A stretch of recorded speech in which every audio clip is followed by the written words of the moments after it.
And just like that, we are live on the internet, but I'm backwards. Yeah, we're swapped. No. It's just me. It's like a horror movie. We fixed it. Okay. I we're briefly coming- blinked out of existence. Yeah. It's terrible. Hey, we're live on the internet. Well, hello, respect. Hello, Eric Lupton. How's it going? It's going. It's that time of year. It's crazy time for year for the foundation. So Wait, are you the famous Rich Speck that was on television yesterday? was I on television yesterday? Yeah, or the other day? I don't know. I saw you on the news. Oh, I was on the news. Yeah. Yes. Actually, this is crazy. I had a colonoscopy on Thursday, which everyone should know. Thank you. And How did it go? it went great. Honestly, I've had so many other medical procedures that, like, when I hear people complain about things like this, I'm like, I take it with a grain of salt. Like, oh, it's terrible. It was nothing.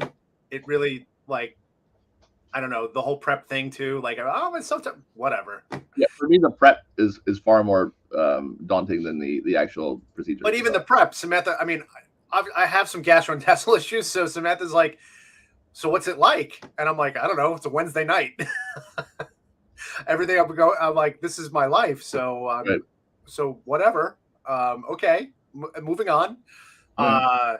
So yeah, but I had delivered the toys. The first batch of toys we had delivered, which was on the dump truck, was Wednesday night, which was when I was supposed to start the prep for my colonoscopy. And so the thing aired, and then the next morning when I go in for the colonoscopy, I sit down, the nurse looks at me and she goes, "You look really familiar." She's like, "I feel like I know you." And I'm like, "Are you a big fan of the Flintstones?" Because I kind of do look like Fred Flintstone. You do, yeah. Especially when I just have the beard stubble, not a full beard. I'm a dead ringer. Yeah. So I joked about that, and she goes, "No." She's like, "I feel like I've met you before." And I'm like, "Well, I've been on the news a couple times." She's like, "That's what you're the toy guy." And I'm like, "Yes, Right. that's me, the toy guy."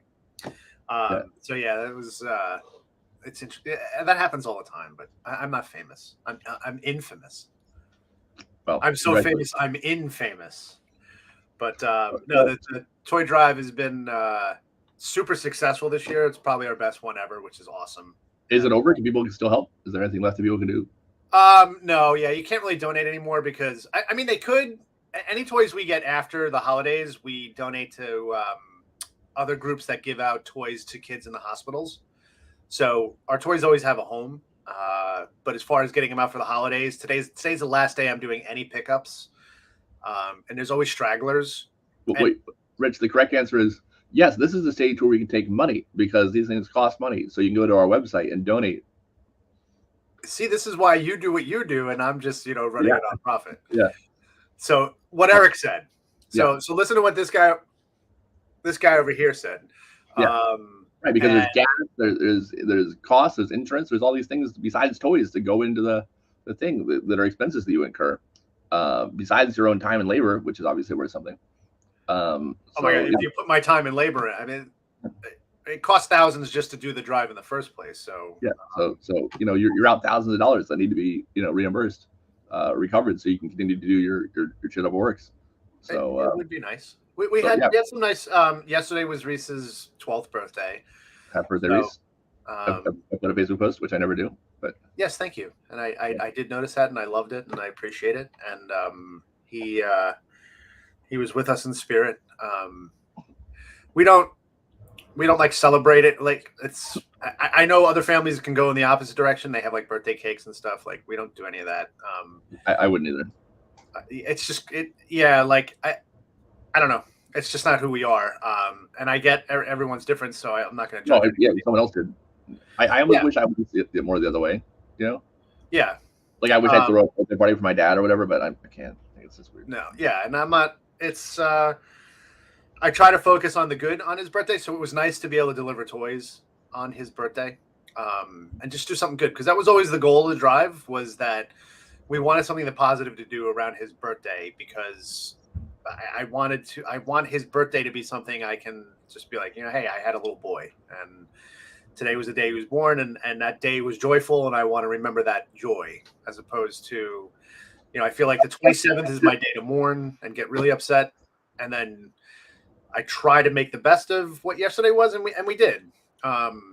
We always go out to dinner as a family, and my mom flew in, so it's just nice. It was a nice day. It was nice to be able to deliver the toys, and it's just been nonstop for the last couple weeks with the toy drive and coordinating everything and doing shows and coordinating that, and it's been a lot. So I'm looking forward to the holidays, but I'm spent, and it's those stresses and everything. It's kind of like builds up, and the days are short, and it's just it can be a really rough time of the year.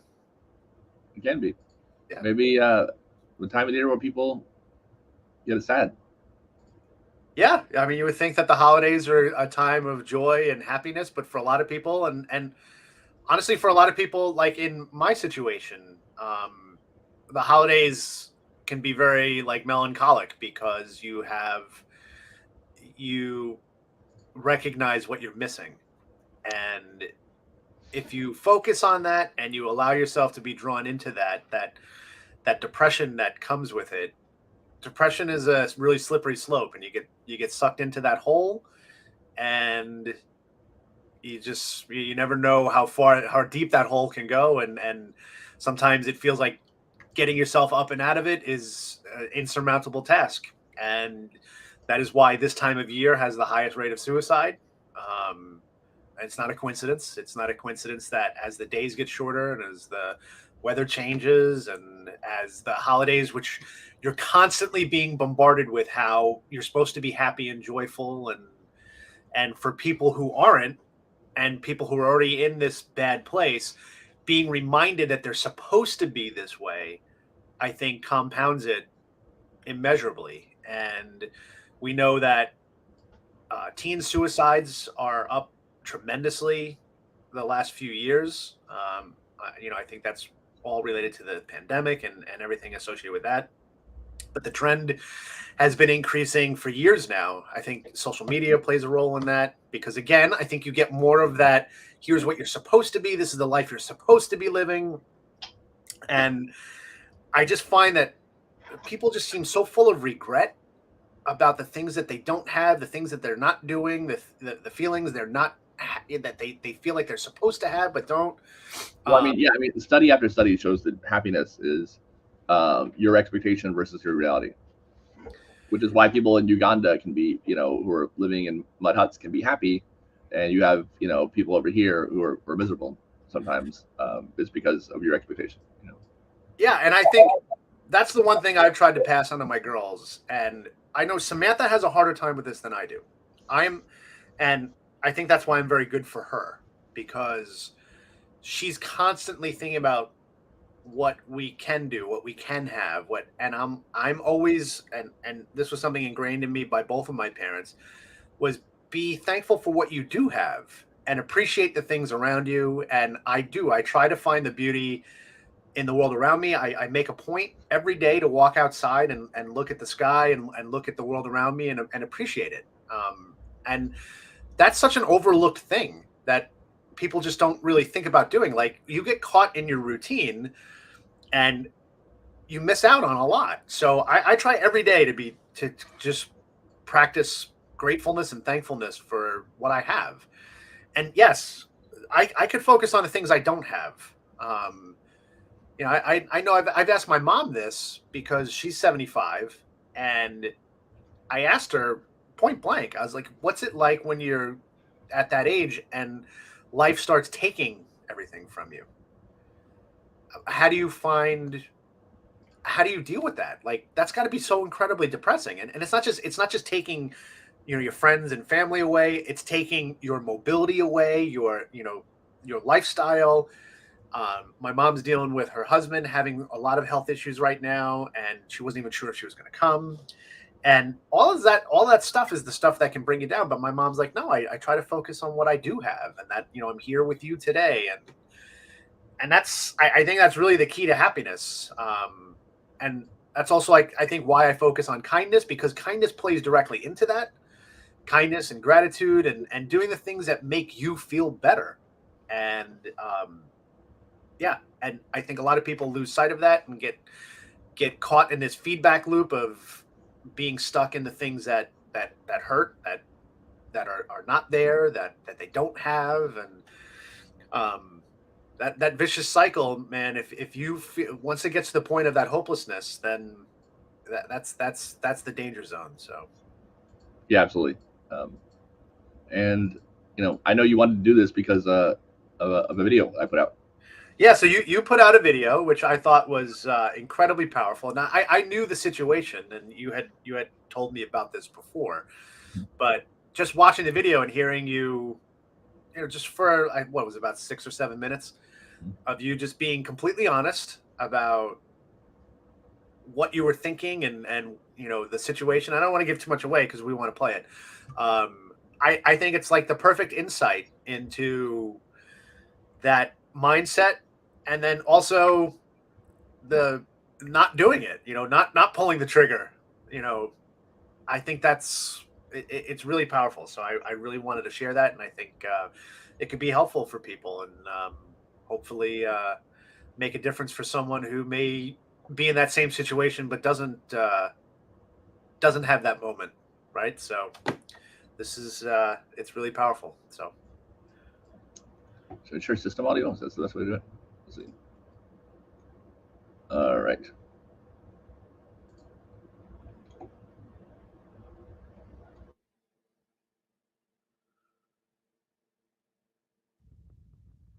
I made sure the seat.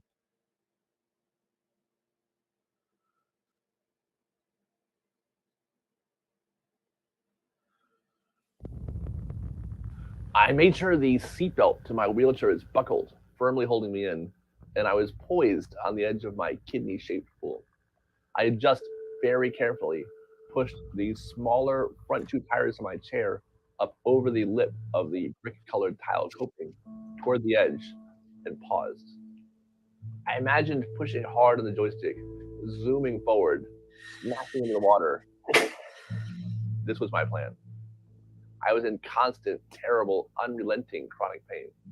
One of my closest friends had convinced me that I was socially awkward, annoying, clingy, a chore to be around, completely unlovable, and physically disgusting. I knew I was going to be alone for the rest of my life.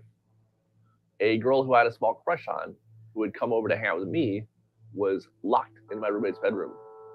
I was pretty sure they were having sex.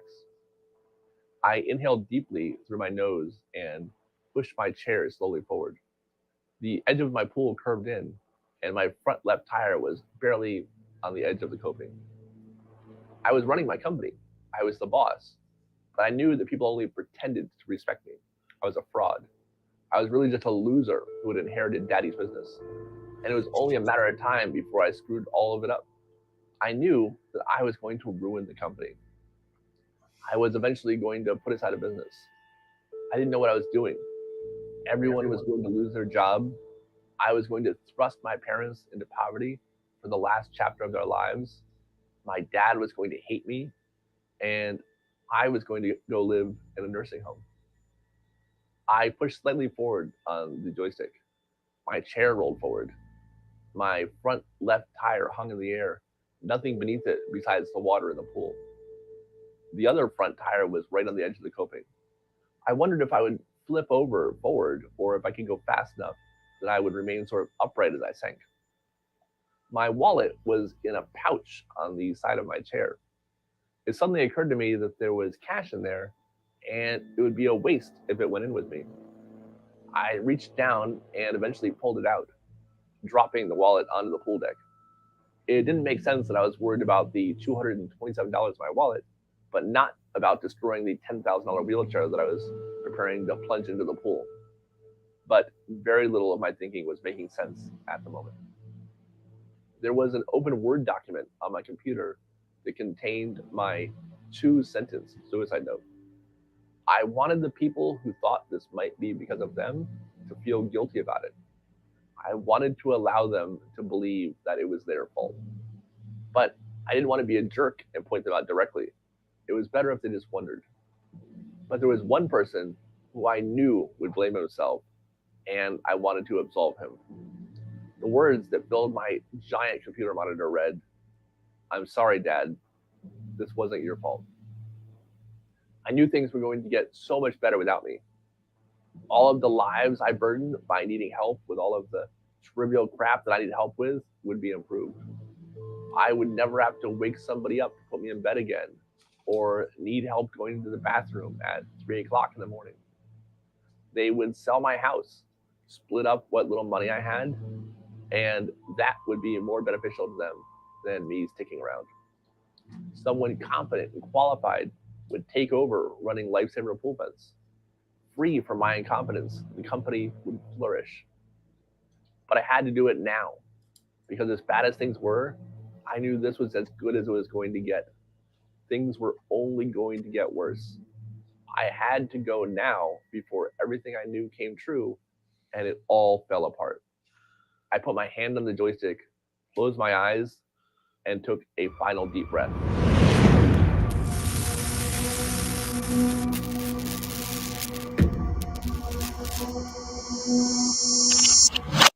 The sound of the door to the backyard of the sticking and being forced open startled me. I yanked my hand back from the chair joystick, my legs spasming violently. "I didn't mean to scare you," my roommate said. Maybe he knew. Was he checking on me? Maybe he cared enough to notice. "I'm going to go to bed. You want me to let you back in the house?" No, he didn't notice, and he didn't care. "Yeah, sure," I told him. And I carefully backed up. My left tire got caught a bit on the coping as I reversed, and I gave it a bit more juice to get it back on a solid ground. I drove quickly past him to my computer. I am sure he told me good night or something and wandered back into his room. Shaking, I closed the 2-sentence suicide note in size 36 font on my screen. I clicked "Don't save."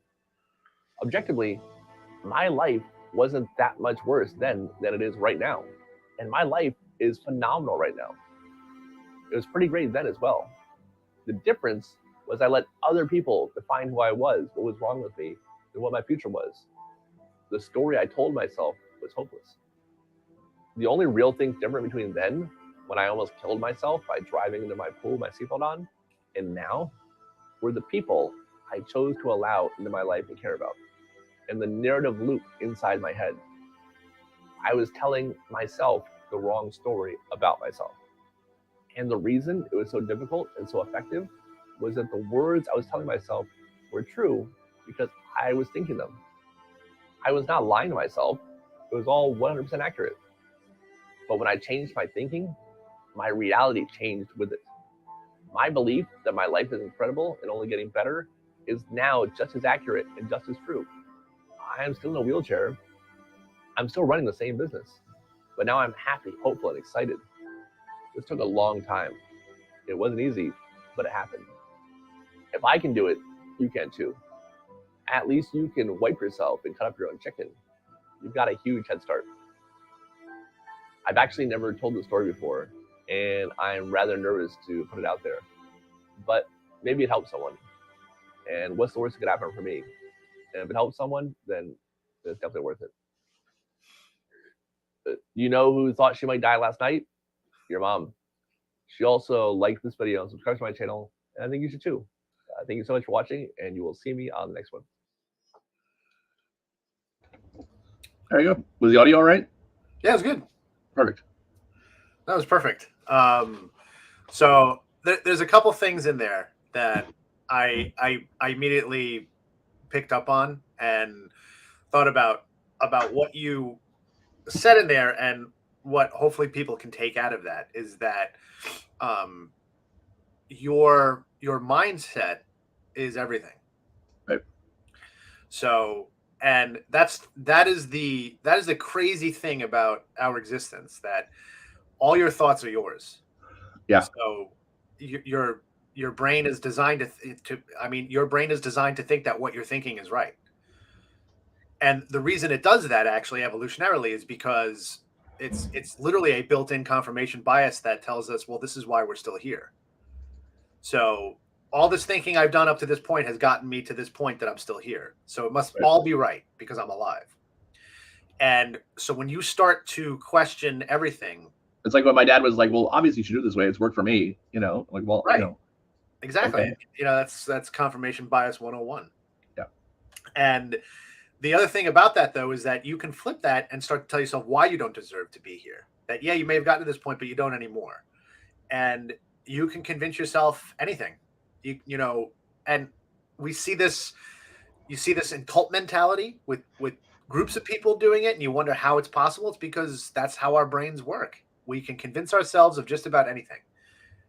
There are people out there who've convinced themselves that the Earth is flat, even though all the evidence points to the truth, obviously, that the Earth is not flat. Allegedly. Right. So, and you can convince yourself that your life is meaningless, that you are terrible, that what people are saying.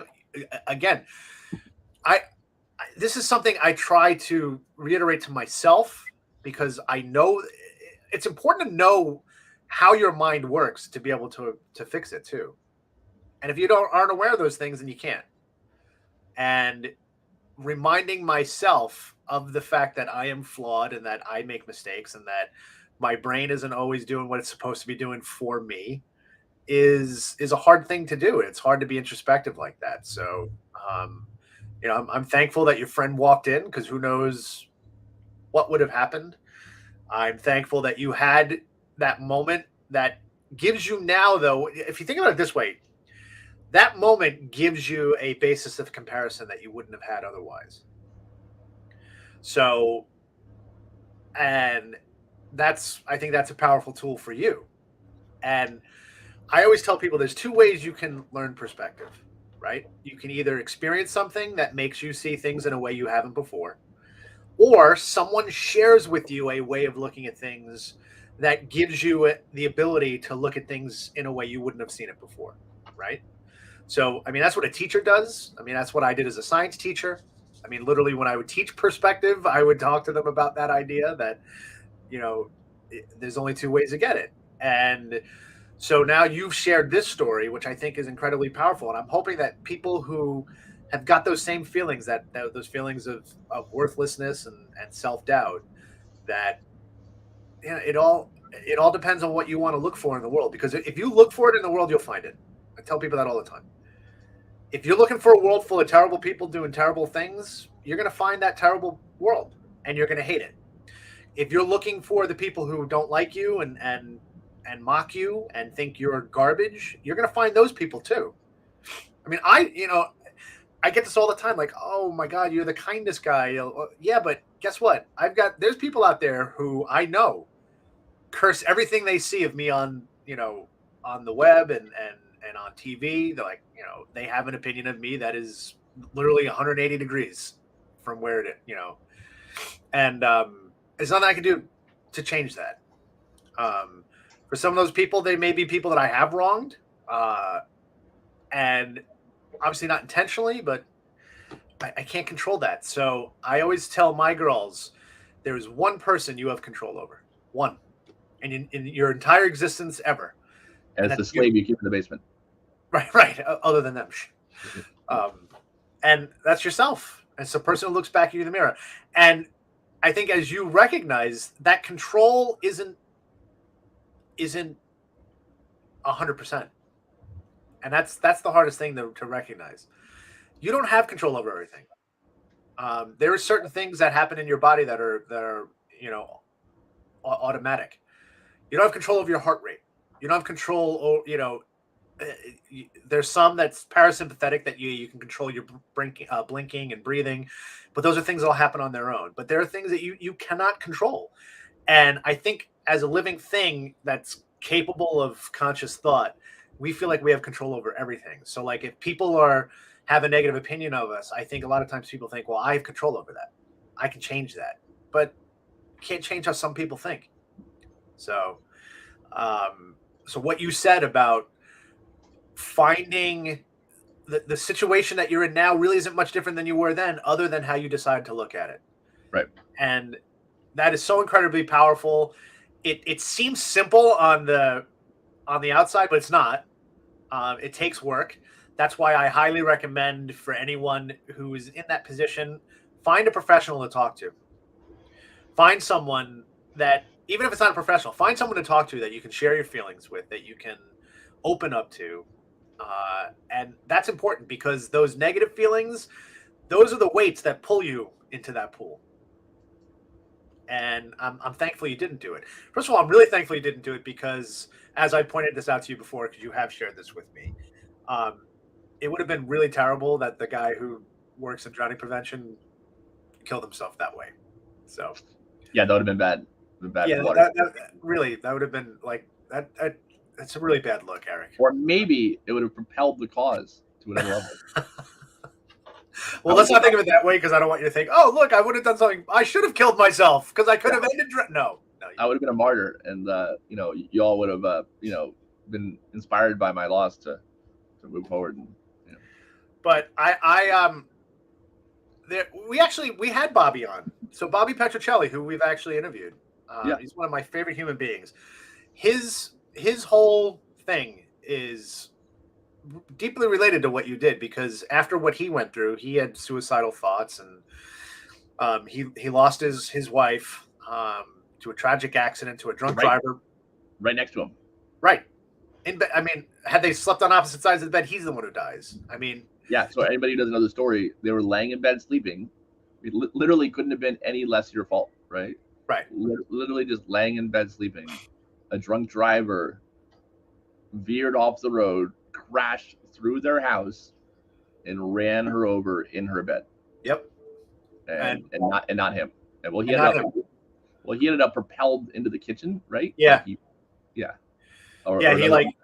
came to dazed in his kitchen, not knowing what happened. Obviously, you basically thrust out of your sleep, and his wife was instantly killed.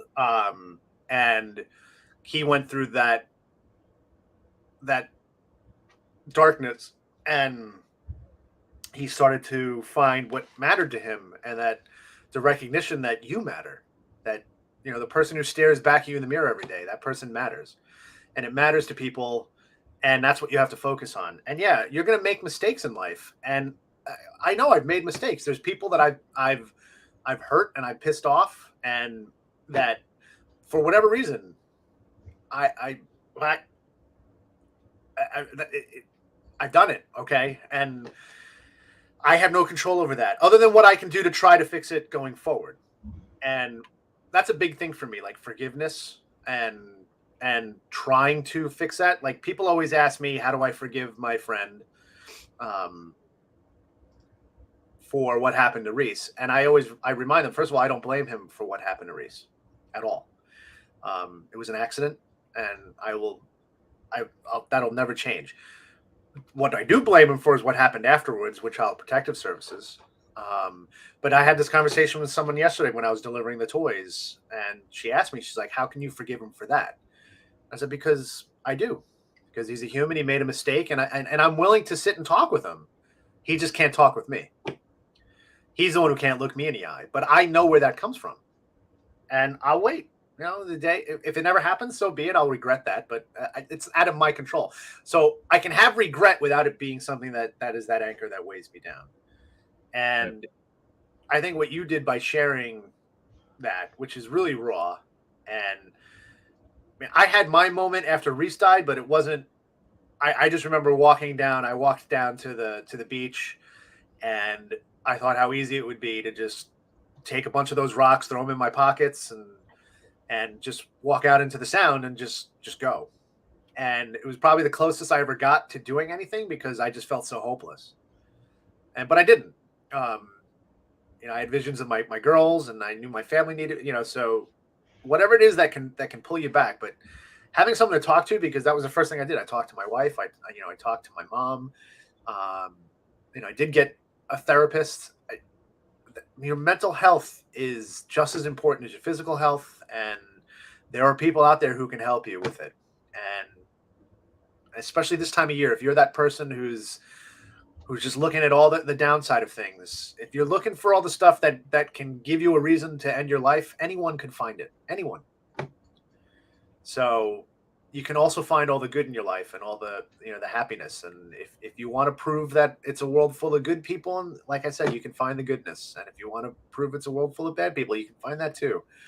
So perspective matters, and I thank you for sharing that, because it's so powerful. Like, it gives me chills every. I've watched it several times now, and it's powerful stuff. And I hope it gives someone a perspective that they may not have had. So, well, no, I'm glad I put it up, and the comments I've gotten on YouTube have been pretty remarkable. And there's something to be said for just people not feeling like they're the only person on earth going through something. right. And I think people can pick out the details that make it real, right? So there was a bunch of comments from people saying that they would never have admitted it, but when they've thought about it before, one of the things that they wanted was for other people to feel bad, that they want people to feel guilty. And I mentioned that in the video, that I wanted my dad to make sure he knew it wasn't his fault, but I wanted other people to wonder, and out of whatever vindictive part of it that was. And there was a lot of comments. It was like, yeah, I felt that way, and I always thought it's just me, and I thought that was interesting, I think, and that's why it's so important to share, because it can be very isolating, and like you can create that narrative in your own little headspace that justifies it all. Right. And we are incredibly adept at doing it. People can create a narrative that fits basic, look no further than Nazi Germany. So, and a lot of people are like, oh my God, you're going to use that as your example. Yeah. Because I know a lot of great people that did terrible things because they felt justified in doing it in their headspace. Right. And it's very simple to fall into that. And I think I see some of it in our country now, where you see people that I know are good people just doing terrible things because they feel justified in doing it. Right. And the January 6th thing is all over the news again. But am I going to look at that mob that assaulted the Capitol and say those are all terrible human beings? No.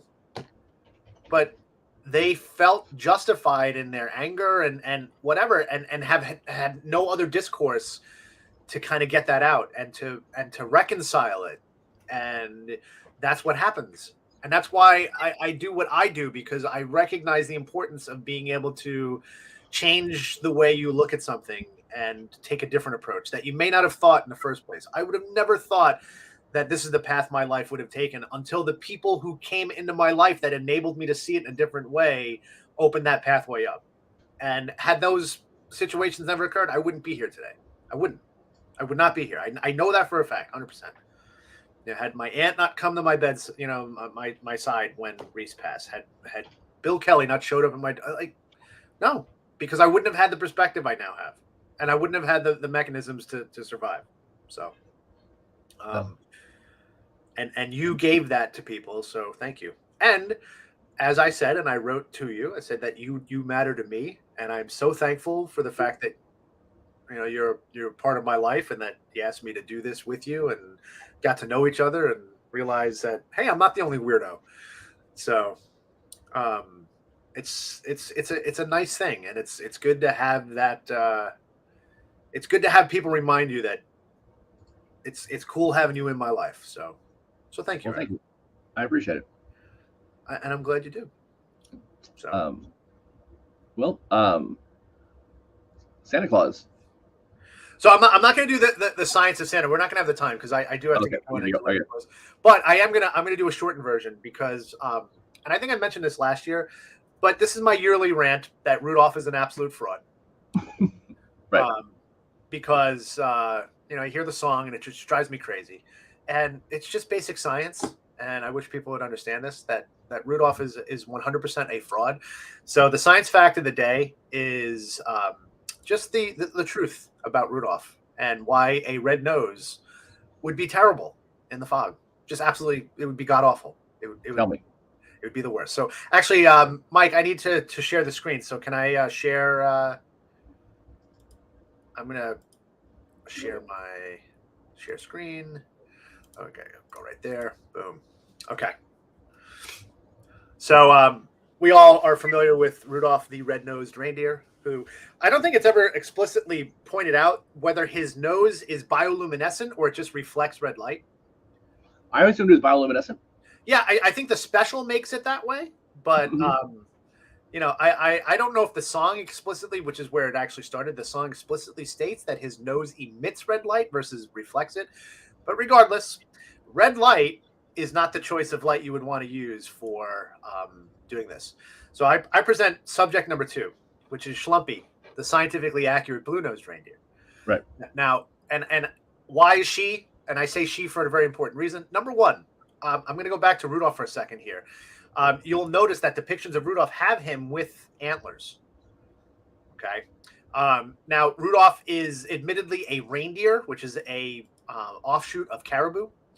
And one thing we know universally about reindeer is that female reindeer do not shed their antlers in the wintertime, whereas males do. So a male reindeer would not have antlers at Christmas time. So that's problem number 1.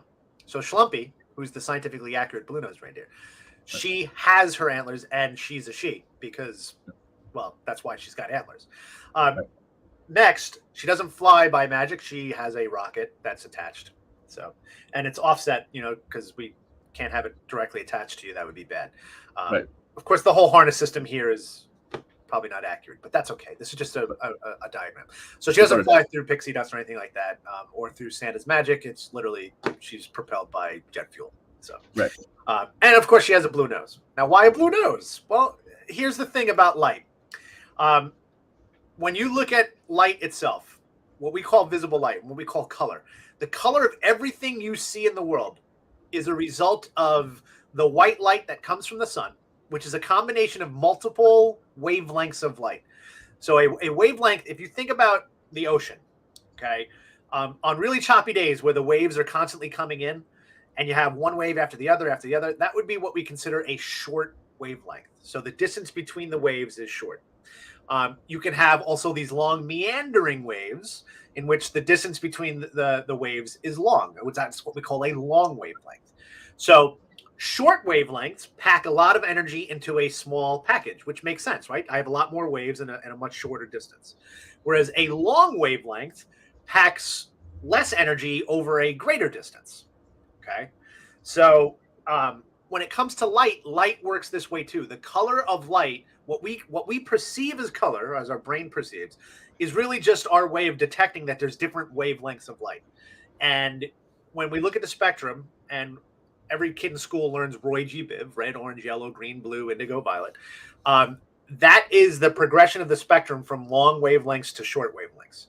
So red being the longest of visible light and violet being the shortest of visible light. So Rudolph's nose is red. So he's giving off red light, which is a relatively long wavelength. So if you look at these waves here, you notice that the peaks and valleys are spread apart because it's a long wave. Okay. Whereas a blue nose or even violet, and there's a reason why it's not violet, and I'll explain. I was going to say, well, wouldn't violet be better? It wouldn't. It would be, all things being equal, but not in this case, which I will get to. So so the blue light has much shorter waves and what we consider higher energy. So this is low energy and long waves. This is short waves and high energy. Okay. Here's the problem with a long wave. A long wave will get absorbed by clouds or fog or anything in the atmosphere. So if there's anything in the atmosphere, that long wave being low energy will not penetrate fog because it's by definition lower energy. Now, on a clear night, because it's a long wave though, it can be seen for a much longer distance, which is why if you're flying in an airplane, you will notice that the buildings that when you're taking off all have flashing red lights on them. That's because the plane wants to be able to see those buildings from a long distance away, because you don't want to see it when you're right on top of it. You want to be able to see it from a long distance. And that's why a red light is flashing on top. However, when it's foggy, those red lights are basically invisible. Which is also why, by the way, if you notice on the tips of your airplane's wings, there are two flashing lights, one red and one blue. And that's because a blue light cannot be seen for that long distance, but it can penetrate through fog because of its high energy. So if you want to be able to see through fog, you're going to need a light that can pass through the fog, because I need light to hit an object and then bounce back to me in order to see something. So if there was something on the other side of here that Rudolph wants to see, well, that light isn't going to penetrate, therefore he's not going to see it. So it is literally pointless. In fact, actually what would happen is the light being absorbed into the clouds would reflect some of that red light. All you would get is it's like turning your brights on in the fog. You would just get this ball of red in front of you. You wouldn't be able to see a damn thing. So Rudolph would be completely blinded. Everyone would be completely blinded. And what is this here? I don't even know what I put here. Hold on. Oh, I don't know what that's. Oh, a blue Smurf. I don't know why I put that there. Bring me another Smurf. A little. That's terrifying. I have no idea why I put that there. So there's probably some joke I had with my students. So the end verdict and the truth of all of this is that when you hear that song about Rudolph and about his nose so bright and guiding Santa's sleigh in that foggy night, the truth is he is 100% absolutely a fraud, and it's just basic science. And the fact that people don't know this is terrifying to me. And it is my ultimate goal to remind people that listen, Rudolph's a fraud, and science. Really, Schlumpy the Blue-Nosed Reindeer should be the one we celebrate. Yes, Schlumpy, the scientifically accurate Blue-Nosed Reindeer. That's who it is, and that's who should be. So you look up in the sky, you got to look for that blue light. Now, hey, if Santa wants to be able to see on a clear night, Rudolph, he should have Rudolph. So, absolutely. In fact, since Santa's sleigh has got reindeer that are side to side, his best combination would be Rudolph and Schlumpy leading the reindeer. Right, but I mean, if Schlumpy's leading the reindeer, I think the rocket fuel would burn up the other reindeers. No. That's why it's offset to the bottom. Oh, right. Of course. I'm sorry. You're right. Yeah. So you have to have that. I mean, we could get into all the other issues that Santa runs into. The fact that he creates over 17 quintillion joules of energy as they try to break the sound barrier, and would basically turn them all into chunky salsa. But that's besides the point. The fact that Santa's doing 660 miles per second is faster than anything that's ever moved in history. Right. His 882 stops per second that he has to make, and traveling at 660 times the speed of sound, probably that's going to be an issue for a lot of things. Yeah, Artemis just returned from space, and we saw how the heat shield lights up, and they had great video of it actually coming through the atmosphere, which was cool. And we see what that does, and that's only traveling at about 10 times the speed of sound. So we're talking 660 times the speed of sound. Santa and all the reindeer. And by the way, the atmosphere around it gets completely and utterly evaporated and vaporized. It would be bad. Santa would basically destroy the world. Yeah, maybe the universe. Yes. So, but hey, you know what? It's just magic. So we're just going to call it magic, and then therefore Rudolph's nose works because it's magic. But, is that why Superman is red and blue, so he can be seen in all weather? I would say that would be an important aspect of his costume. That because it would be important to be able to see Superman flying if you're in an airplane, right? So the red and blue would make him visible in all conditions. Right. Of course, his suit does not emit light, unless you go with the early '90s, electric blue Superman who did, he had to have that containment suit. And I'm taking a deep dive now on Superman nerddom, but there's a red and a blue. I have to put this out there. I am deeply crushed by the fact that Henry Cavill was given back to me and then stolen from me all within the course of a month and a half. Bro. I'm broken. And The Witcher? And The Witcher. They stole him off The Witcher. To be Superman. To be Superman. And to take Superman. And then canned him. And I was hopeful for the first time because James Gunn is taking over. And I'm like, here we go. Here's our time. And maybe he still will. Maybe it'll still be good.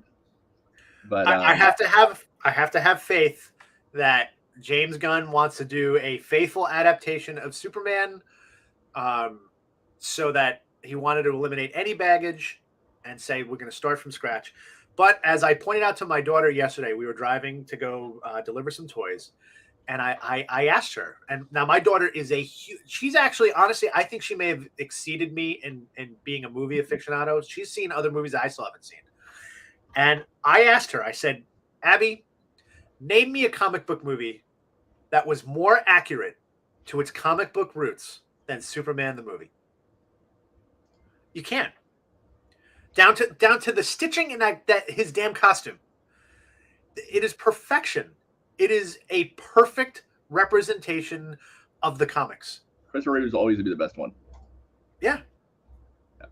And I said, I think that's a problem with Superman because they're always going to be chasing the perfection that is Superman the movie. And Superman 2 is the best one.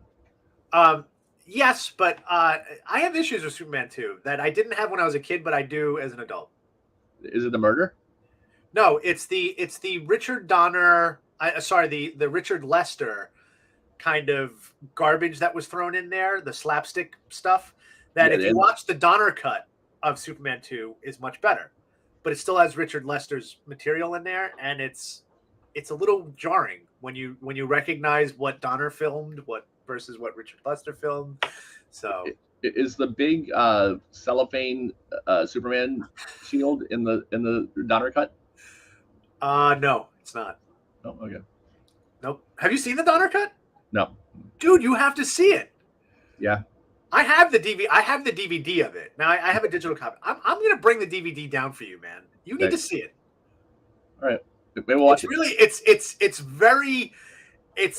this like weird experience to watch something you've already seen and then see it in a different way. You're like, no, whoa, oh my god, whoa, that's so different.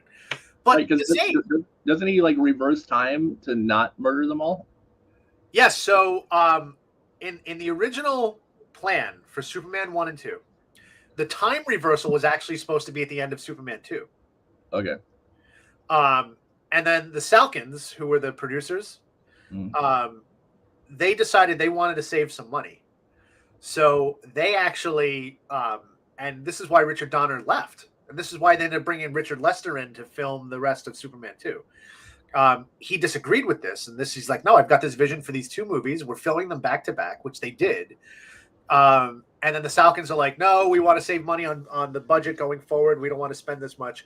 So they brought in Richard Lester to film these like weird earthbound scenes that are like so campy, like the whole Texas scene where they, where the trio, So this I love those scenes though. Yeah, but they're goofy. So yeah, there's so much in that movie that is when you finally do look at it, you look at the comparison, you're like, holy crap, I can totally see what Richard Lester did here. So the Texas stuff isn't in the original? No. It is in the Donner cut though, because they needed, there was no other material that was filmed. So there is still some of Richard Lester's material in the Donner cut, but not a lot. Yeah, I thought that was a good like character building moment for the, for Zod and his crew. Yeah, I mean, it does introduce them and presents them as, the threat that they are and stuff, but it's campy. But, and I love Superman 2, believe me. I love Superman 1 and 2, special place in my heart. But I like 3. What? I even like 4. I like 4 too. Oh God, no. Not 3 is bad, but 4 is all right. The special effects on 4 is so bad. It's like I could have done a better job in my bathtub. Nuclear Man. Oh my God, so bad. But it had Christopher Reeve as Superman, so like, you're never gonna do better. No. They will never ever do better than that. But I will say this: I loved Henry Cavill. I'm like, this guy's like perfect, but they didn't give him the actual role of Superman. No, he got like super emo man. And Man of Steel was okay. Yeah, it wasn't bad. I mean, we did a fundraiser with that, which was it was perfect timing because that came out the summer after Reese had passed. So we did a fundraiser, and then we rented out the movie theater. It was awesome. And I had already seen it. I was taken to I got to see an early release of the movie, which was really cool. The theater knew, and they're like, "You want to see it before everyone else does?" And they did a special screening for me. Nice. And it was literally just me, one of my former students who worked there, and that was it. And it was the two of us, and I got to watch The Man of Steel like 3 weeks before anyone else got to see it. That's cool. So before we did the fundraiser, I got to see it, and I remember watching it going, "Oh, this is a little more intense than I thought it might be." But I liked it. I thought it was a neat take on Superman. My friend Dan, who's a huge comic nerd, like all of us, he takes real issue with the Pa Kent part of that. I did too. Where he's like, should I let him die? And he's like, maybe. Which I get why they did that. Like they're trying to add this, realism to it. But he's like, Pa Kent would never do that. Like you'd be like, no, of course not. You save people. You do what you got to do. Yeah, I don't think Pa Kent would have had that ambiguity, that moral ambiguity. But I can find issue with it. You can find issue with anything. Was it a entertaining movie? Yes, it was. Was it my favorite Superman story? No, but I'm also one of the people who like I love Superman Returns. I was about to say it's better than Superman Returns. That's literally what's about to come out of my mouth. So, and I'm like one of the 3 people I think who says that. So, did you like Superman Returns? No. Yeah, I liked it. I felt it needed a little more, but I liked it. So, but hey, what are we gonna do? So, anyways, yes. Well, anyways, I have to go deliver toys, and you got to go be Santa. I am Santa Claus. Rich, Merry Christmas. Merry Christmas to you, Eric. It's been a good year with you. Yes, and I'm looking forward to another even better year starting this year with our Fuck Drowning Summit and trying to do things for families that are going through this misery that we've been through. And I would truly, I told Kerry this, I would like to make it that there's never any members of this club, which I know is basically an impossible dream, but I will continue tilting at those windmills until the day I die. So, well, the Fuck Drowning Summit registration is closed. We will have no more people. But how many people you say we have? We will have at least, we have 24 people that registered, and I know there's extra people that'll be there that are actually probably 26, 27. Yeah, we're looking at about 27 people. So yeah, and I'm really happy with that. Nice. So and not bad for first year. Not at all. Not at all. So hopefully we do right by it so that the people who come are like, you know what, you need to come next year. So hopefully it'll be worthwhile, and for them, I know it'll be worthwhile for Sam and I. So yeah, I'm looking forward to it. Hopefully get some positive things done and move forward. And yeah, fuck drowning. Fuck drowning. All right. Well, if I don't talk to you beforehand, have a great Happy New Year. And you as well. I wish I was down there for your New Year's bash. Yeah, my New Year's shindig is going to be good. Very excited. I'm certain of it. So maybe one year I'll make it down. Get to celebrate the ring of the New Year with you. That'd be cool. All right, my friend. Merry Christmas to everybody. Happy Hanukkah. We're in the middle of Hanukkah right now. I'm not sure when Kwanzaa is, but I'll say joyous Kwanzaa for anyone who celebrates. But I'm not sure when that is. Happy Festivus for the rest of us. That's right. That's right. All right, man. I will do some airing of grievances tonight. I do it every day. Yeah, that's what that was meant to be the joke that I'm going to do it all the time. So, yeah. All right. Well, thank you again for sharing that. I think that was super powerful, and hopefully it makes a difference. Thank you. All right, guys. Merry Christmas, and we'll probably see everyone in the new year. All right. Take care. Right. See you in a couple Tuesdays. All right. Bye-bye. Bye-bye.